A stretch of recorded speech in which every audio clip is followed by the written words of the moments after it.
Major funding for these programs is provided by grants from HSH Nordbank and First American Title Insurance Company of New York, Perfect Building Maintenance, SJP Properties, Murray Hill Properties, Bank of America, Greenberg Traurig, Allied Partners.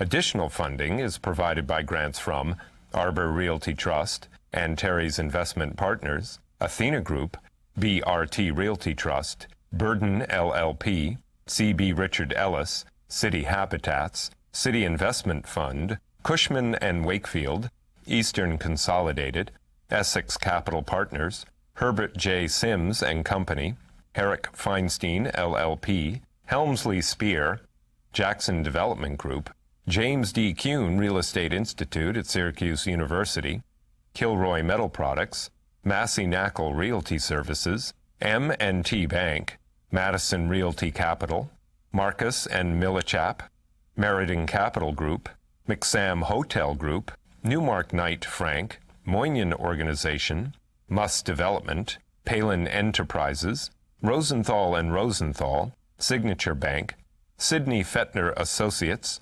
Sheldrake Organization, Stonehenge Partners, Studley, Triangle Services, Witkoff Group, Extreme Contracting and Deconstruction.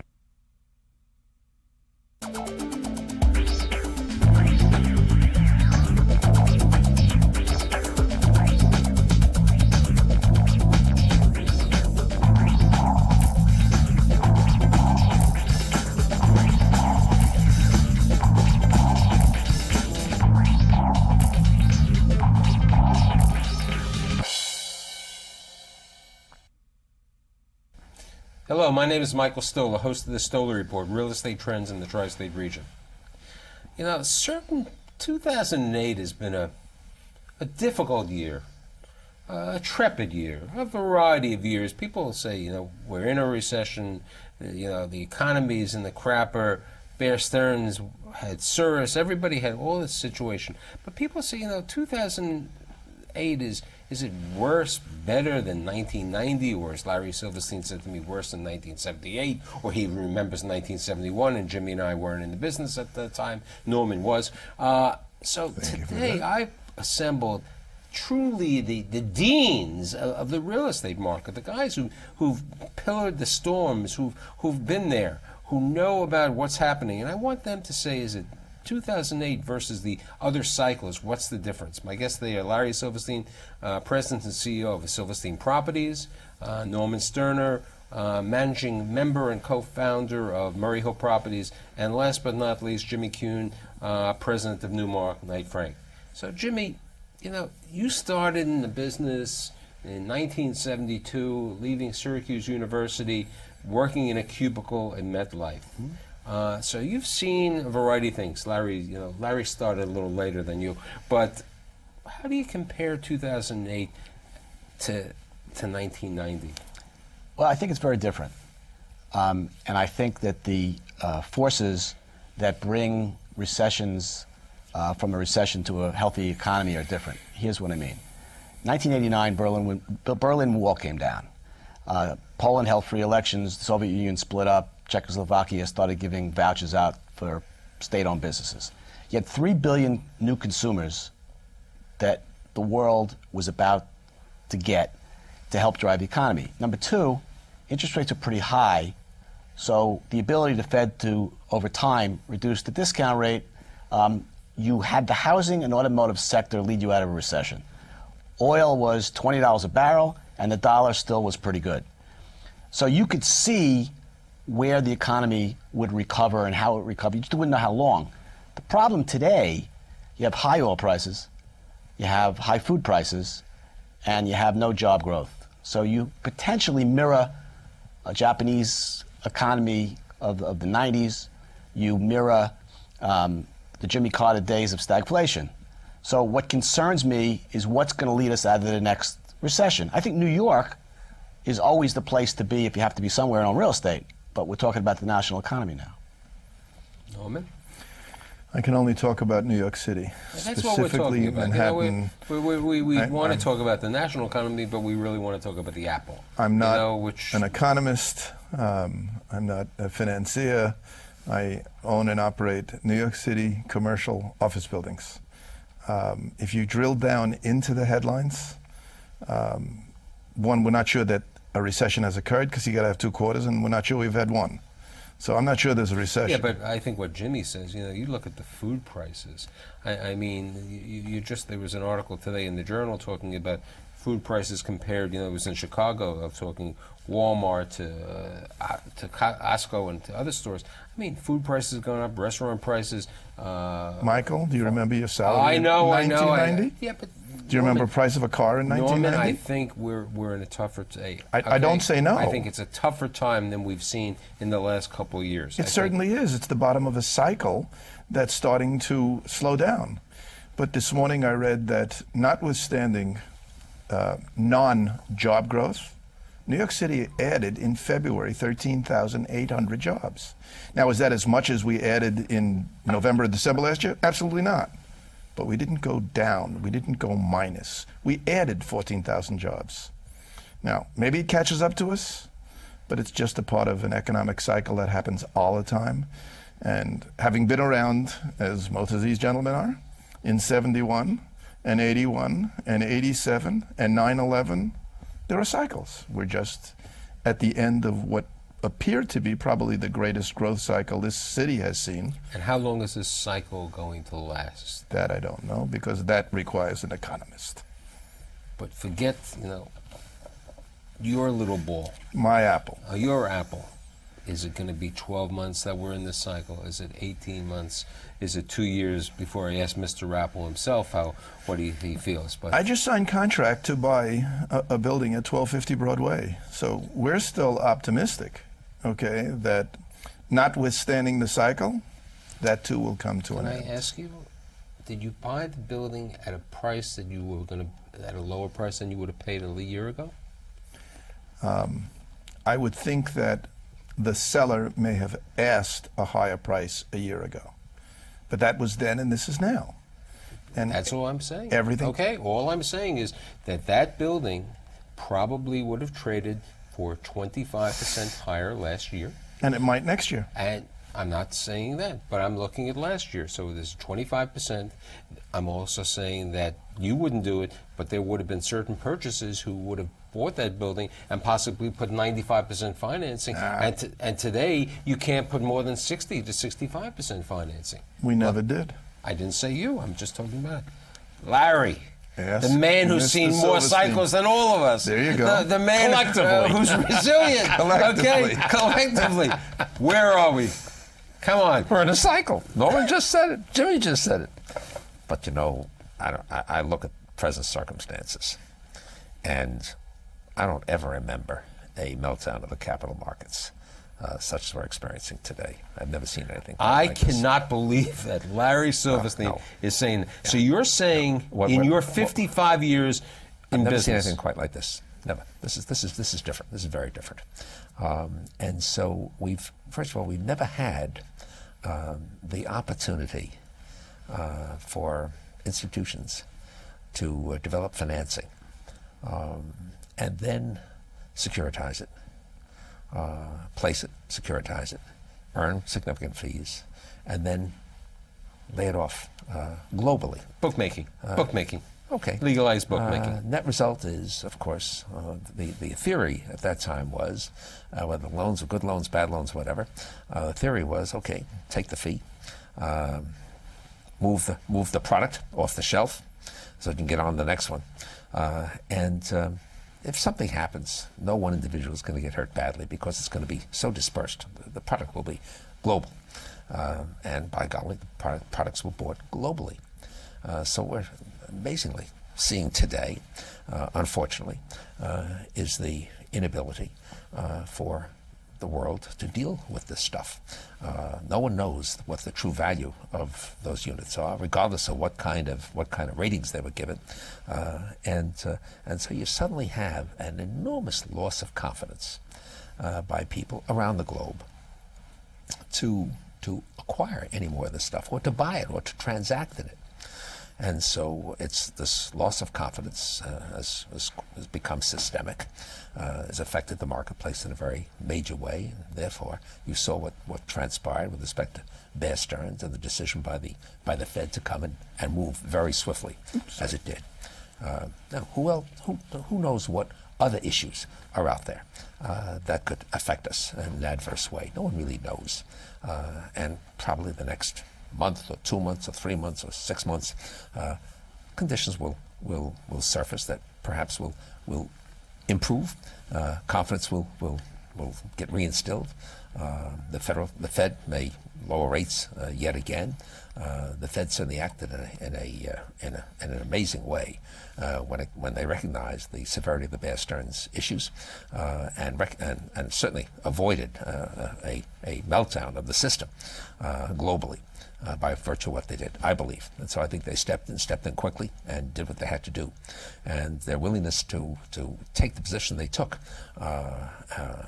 with that degree of swiftness indicated to them, and I think rightfully so, the severity of the circumstance. So, will there be other issues out there that'll confront us in the next month or 2 months or 3 months? No one really knows. Yeah, but what about how long? I mean, how long? I asked Norman how long the cycle is. I mean, and what effect is this cycle or this difficulty in the collateralized mortgage pool in the credit market having an effect on the real estate market in New York of now compared to the prior years? That's what it has to, because with the financial sector contributing 30 or more % to the economy in New York, you have to believe there is a potential to add another 4 to 6% in the vacancy rate if the institutions are going to lay off people. Because you saw what Lehman did today. Lehman's going to have to raise capital. They did. They raised $3 billion. It's going to dilute the stock. And as a result, the only place that they're going to be able to trim is with people. And so we're seeing the beginning here, just like in 1990. You use 1990 as an analogy, but the RTC didn't start dumping the stuff out the door till 91, 92. And I think that Goldman said that $450 billion in write-down so far, going to $1 trillion. And so this has to work its way through the marketplace. The employment downturn will probably follow that, and we'll have some vacancy. But the difference, as Larry pointed out before, is we don't have the problem on the supply side this time. So even if we were to hit an 8 to 10% vacancy rate at some point, I think it's fair to say that that would eventually get absorbed, and we don't have 50 million square feet under construction. So I think New York's fabric, we've had 2 great mayors, I think is in a good position to absorb this. But anybody who thinks that this capital meltdown is not going to impact vacancy rates is not looking... Vacancy rates is one question, and what about rents? I mean, rents were sky high. They've been rising, as Norman told me many times in my show. It's like an airplane has Michael, to go it wouldn't up. hurt us not to have rent growth for a couple of years. It depends on where you bought into the cycle. Larry is producing a first-class product for a pretty reasonable competitive rate. If Larry had to rent that building at $100 a foot today, he'd be sweating a little bit more, but he doesn't have to be. And so I think that there are landlords who own buildings in New York at a very low basis, and if rents went down $20 a foot, they'd still be fine. So I think to some extent... let's take into But consideration... in fairness, the interesting thing is you're not seeing that diminution in rent. You're not seeing it. There's no vacancy. The vacancy isn't there. But There's Jimmy's no saying supply. that The supply isn't there. But Jimmy is saying that with layoffs, these companies who are in the financial services industry are not going to be taking as much space. They're not going to expand. They're going to decrease the amount of So space. let's assume we've seen published reports of vacancies of layoffs rather that would perhaps amount to 20,000 people in the financial areas of Manhattan, the New York area. If you lay off 20,000 people, right, what does that mean in terms of space? 4 million What's feet. the impact? How many? 4 million feet. I mean, you stop the the fascinating thing is you're not talking about at 200 square foot a person. You're talking 4 million feet. If it's 300 square feet, it's 6 million feet. I mean, it's not major because when you're starting with 350 million square feet of existing supply, existing stock, right, which is very well rented. The realities are, you get 4 million feet, 5 million feet, 6 million feet, put back in the market. What's the impact on, But Larry, on all of us? We have It's de minimis. we have about 4 million square feet of being built on 8th Avenue. Solo will build, let's say, 3 to 4 million square feet on 1st Avenue. What's the time frame of that?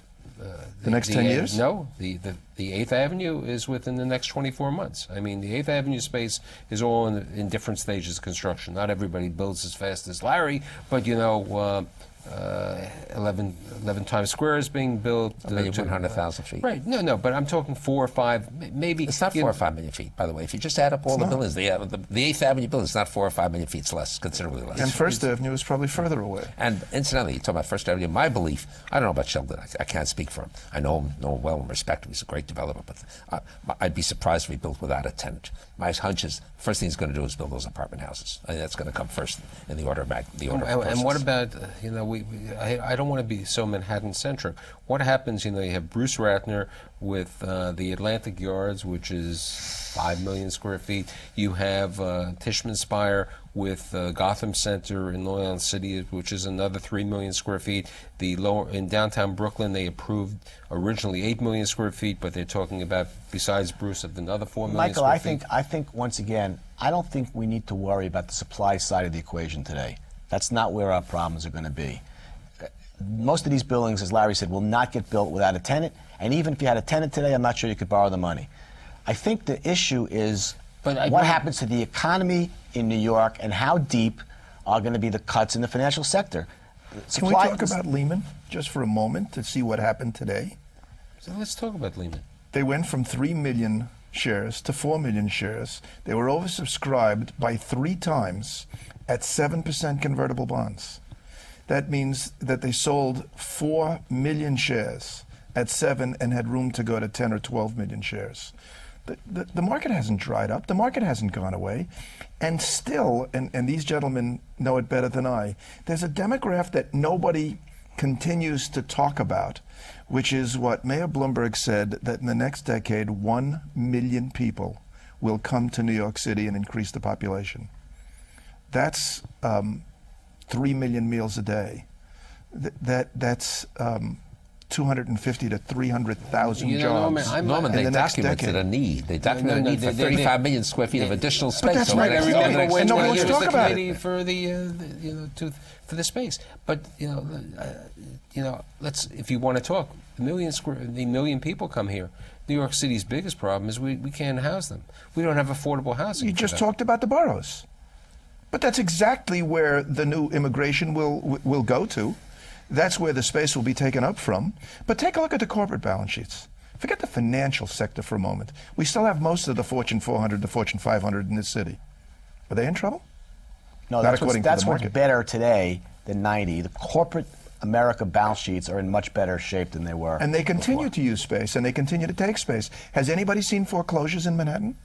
Has anybody seen people throwing their buildings on the street and nobody bidding on them? Forget whether it can be bought $1 cheaper or $1 less. That's not the question. Show me where they're throwing buildings on the street and there's blood out there. Truth of the matter is, you still have to pay very high prices for anything that you want to, anything of quality that you want to buy. You still have to pay very well Replacement. for. You know what replacement values are. The cost of replacement is so high, and the cost of land today is beyond. We have a beyond limitation recognition. in Manhattan of land. We have a limitation in the 5 boroughs. That gives us a level of equilibrium in the borough of Manhattan. That really makes this place unique. Absolutely. We were talking a little bit about the lending environment. Let's talk about the lending environment of 2008 versus the lending environment of 1990. Well, you were buying debt in 1990. The big difference was not so much the lending environment, but today there is a much, much wider pool of equity. You look at the last 3 recessions. In 1978, nobody had money. Anybody had money could buy whatever they wanted. In 1990, you had a few players that had considerable capital. This time, there is so much equity out there, and that's not the problem. The problem is debt.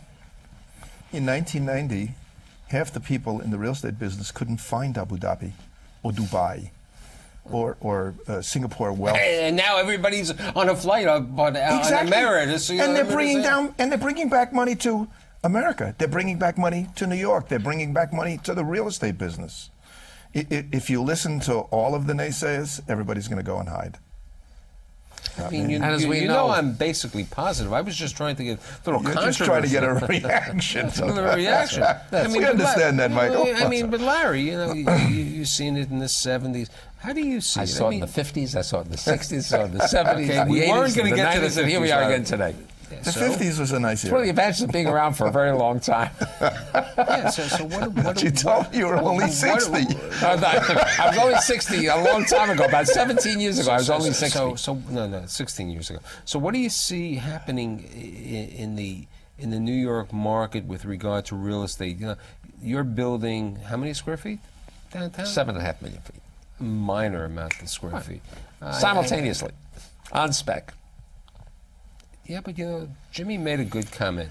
It's on spec, but it's the price of moving into to your property. Well, first let me tell you, there are a couple of advantages, just a few. Number one, we do have the advantage of having a significant amount of capital with which to build these buildings. The cost of that capital is de minimis. When you have Liberty Bond financing, when you have insurance company proceeds, it gives you a capability that other developers just cannot match. Number two, being on port land provides for other advantages, and so instead of paying $25 a square foot for real estate taxes, the payment in lieu of taxes, that component, $5, $6 a foot, as opposed to $24, $25 a square foot for real estate taxes. Electricity is Pasney power.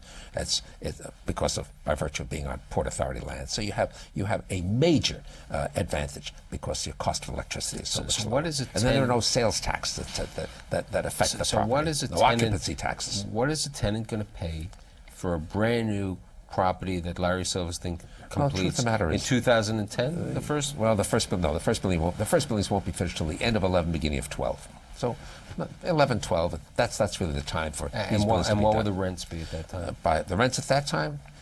Tell me what the rents are going to be Midtown at that time. Tell me what the rents are downtown. And then we'll tell you Midtown. Okay. You know, I think Because what you got. Traditionally, we've had a discount that affects downtown versus midtown rents, and so you end up paying 25% less downtown than you pay midtown. In this case, you'll have you'll have iconic buildings designed by world-class architects, right? Buildings that cost $1,000 a square foot to build. Unprecedented, right? So they'll be first-class quality in terms of technology. They'll be at the forefront of technology. They'll be at the forefront of environmental considerations. They'll all be gold standard LEED certified. You'll also have buildings that are truly iconic buildings designed by world-class architects, Pritzker Prize winners, each one of them.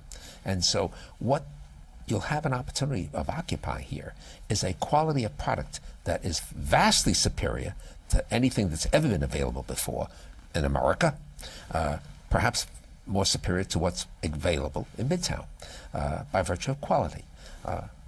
You put this together in an area where you have unprecedented mass transit, right?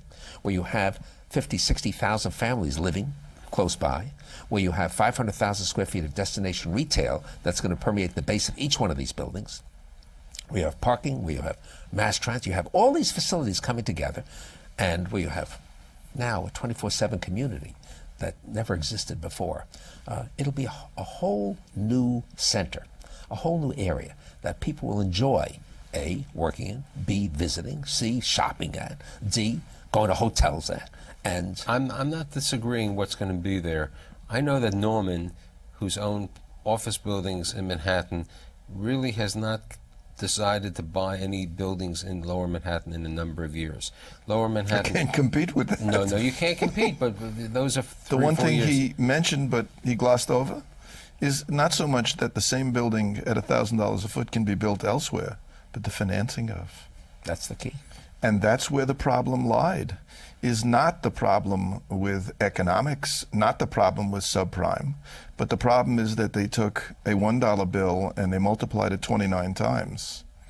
And that's where the problem of the subprime Michael, I think crisis we came still from. keep getting back to two different issues.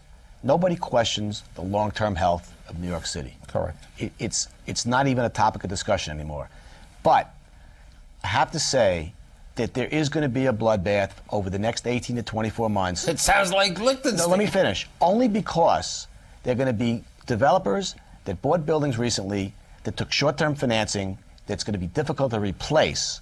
And I think that you're going to have a temporary aberration here for the next 24 months. It's going to be a struggle because we don't know how deep the problems in the financial sector are.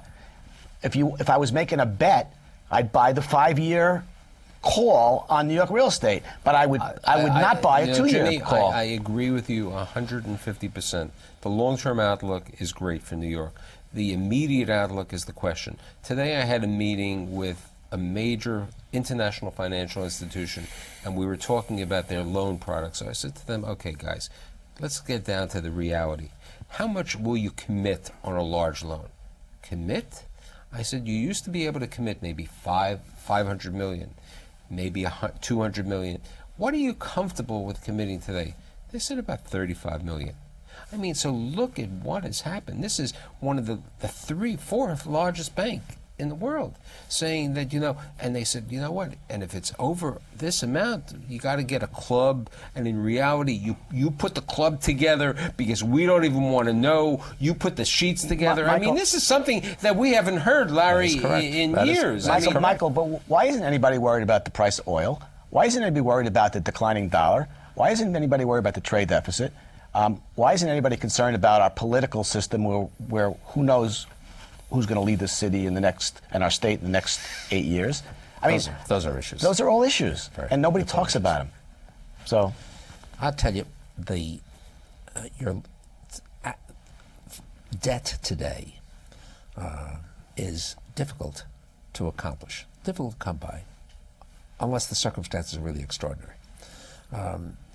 My sense is that what could very well happen if people want to transact their properties in the next 6 months, a year, year and a half, maybe 2 years, until the market begins to regain its confidence and financing comes back again. This intervening period, I think you're going to see, as Jimmy said, some people who are extended, facing very difficult times. Number one. Number two, I think you're also going to see players who want to sell their properties, notwithstanding the unavailability of debt, will sell with purchase money financing.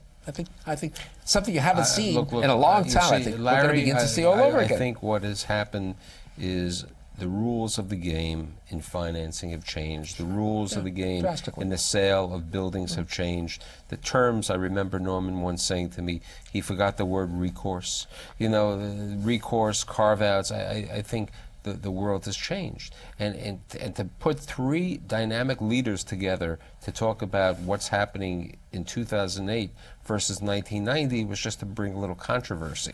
But hopefully I will bring you back. I know I'm going to bring you back next season. I know that these 2 gentlemen are going to be on a panel on this specific topic, which you were invited to, and I hope you participated in. But I really would like to thank you because I think we've given my audience a good glimpse of the thoughts of 3 dynamic people. May I take an apple, not to sell it, but to eat it? You can take an apple, but I'd like to thank Larry Silverstein, Norman Sterner, and Jimmy Kuhn for being here today. Pleasure. See you next week. Thank you.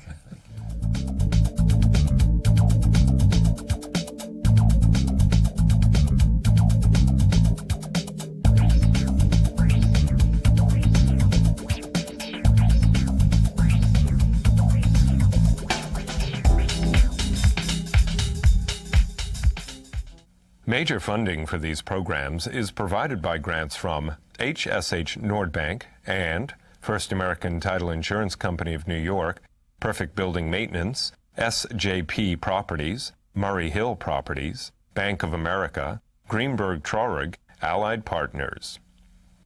Additional funding is provided by grants from Arbor Realty Trust and Terry's Investment Partners, Athena Group, BRT Realty Trust, Burden LLP, CB Richard Ellis, City Habitats, City Investment Fund, Cushman & Wakefield, Eastern Consolidated, Essex Capital Partners, Herbert J. Sims & Company, Eric Feinstein LLP, Helmsley Spear, Jackson Development Group, James D. Kuhn Real Estate Institute at Syracuse University, Kilroy Metal Products, Massey Knackle Realty Services, M&T Bank, Madison Realty Capital, Marcus and Millichap, Meriden Capital Group, McSam Hotel Group, Newmark Knight Frank, Moynihan Organization, Muss Development, Palin Enterprises, Rosenthal and Rosenthal, Signature Bank, Sidney Fettner Associates,